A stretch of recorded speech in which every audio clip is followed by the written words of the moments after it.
नमस्कार दोस्तों, स्वागत करता हूं आपका अपने YouTube चैनल की एक और नई वीडियो में। आज की इस वीडियो में हम बात करने वाले हैं इजराइल की सबसे ताकतवर खुफिया एजेंसी मोसाद के बारे में। इजराइल की खुफिया एजेंसी मोसाद के किस्से आपने दुनिया भर में सुने होंगे। आज की इस वीडियो में हम बात करने वाले ऑपरेशन थंडरबोल्ट के बारे में। इस मिशन में इजराइल की खुफिया एजेंसी मोसाद कई हज़ारों किलोमीटर दूर दुश्मन देश में जाकर अपने नागरिकों को सुरक्षित छुड़वाकर अपने देश वापस लाई और सबसे ज़्यादा ताकतवर देश होने का पूरे विश्व में साबित किया। ये बात है 27 जून 1976 की। इजराइल की राजधानी तेल अवीव का बेंगोरियन एयरपोर्ट।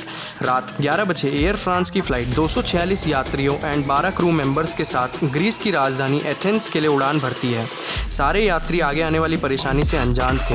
लगभग 1.5 घंटे बाद ये फ्लाइट एथेंस पहुंची, जहां पर 58 यात्रियों के साथ इस प्लेन में 4 आतंकवादी भी सवार हो गए।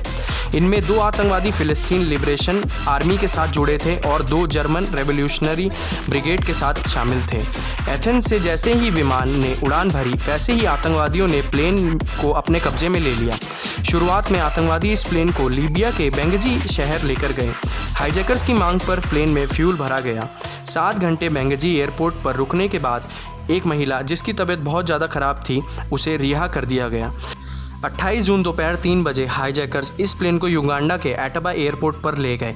वहां तत्कालीन तानाशाह ईदी अमीन ने हाईजैकर्स को सारी ज़रूरतमंद चीज़ें मुहैया करवाई गई। हाईजैकर्स की डिमांड पर ईदी अमीन ने अपनी सेना के सबसे काबिल अफसरों को बंधकों की निगरानी पर लगाया और सारे बंधकों को टर्मिनल बिल्डिंग पे शिफ्ट करा। इतनी देर में विमान के हाईजैक की खबर पूरे इजराइल में फैल गई। इजराइल की सरकार ने उसी वक्त सेना प्रमुख और मोसाद के चीफ के साथ मीटिंग की। मीटिंग के दौरान ये बोला गया कि पहले हाईजैकर्स की मांगें सुनी जाएंगी, उसके बाद कोई डिसीज़न लिया जाएगा। हाईजैकर्स ने मांग की उनके सारे साथी जो इजराइल की जेलों में बंद हैं, उन्हें रिहा किया जाए और साथ ही $5 मिलियन मुहैया कराए जाएं। इन सारी चीज़ों का इंतजाम करने के लिए हाईजैकर्स ने सिर्फ 48 घंटों का वक्त दिया। इजराइल की नीति आतंकवादियों के साथ समझौते की नहीं रही है, जिसके कारण इजराइल ने हाईजैकर्स के साथ बातचीत शुरू कर दी ताकि वह खुफिया एजेंसी मोसाद के जासूसों को एटाबा एयरपोर्ट की खुफिया जानकारी लेने में वक्त मिल सके। 30 जून को हाईजैकर्स ने 48 दूसरे मूल के बंधकों को रिहा कर दिया। इनमें से अधिक लोग बूढ़े और बीमार थे, जिन्हें स्पेशल फ़्लाइट से पेरिस भेज दिया गया। इजराइल सरकार ने हाईजैकर से बात करते करते 4 जुलाई तक का वक्त मांग लिया, जिससे हाईजैकर्स को यकीन हो गया कि इजराइल सरकार उनके सामने घुटने टेकने वाली है और उनकी सारी मांगें पूरी करने वाली है।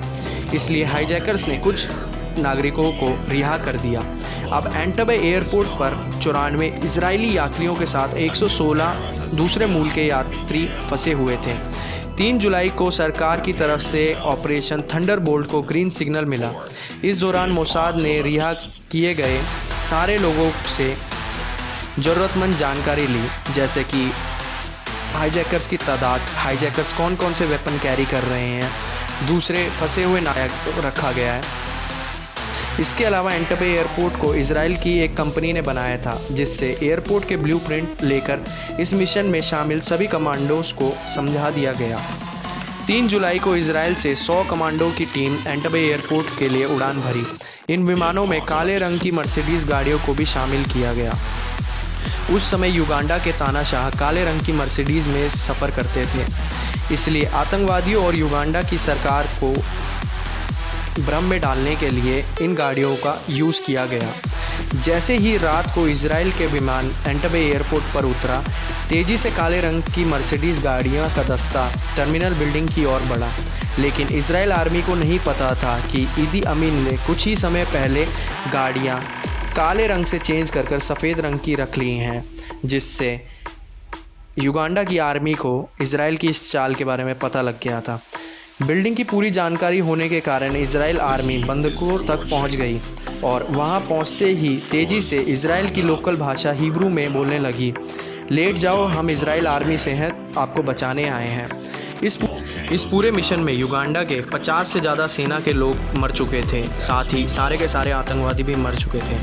अचानक से हुई गोलीबारी में इजराइल के 3 बंधकों की मौत हो गई।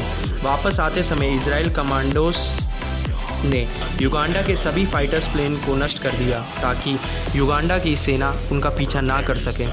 इस ऑपरेशन के दौरान इजराइल यूनिट के कमांडर और वर्तमान प्रधानमंत्री नेतन्याहू के भाई योनाथन नेतन्याहू की मौत हो गई। इसी तरह इजराइल अपने सारे लोगों को वापस इजराइल ले आई और इसी तरह पूरे विश्व में इजराइल की खुफिया एजेंसी मोसाद की खूब तारीफ हुई।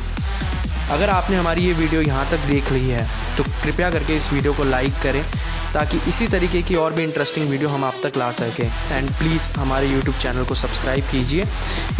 इसी के साथ मैं आपसे विदा लेता हूँ। Thank you for watching wheels to heaven. Stay safe, stay home.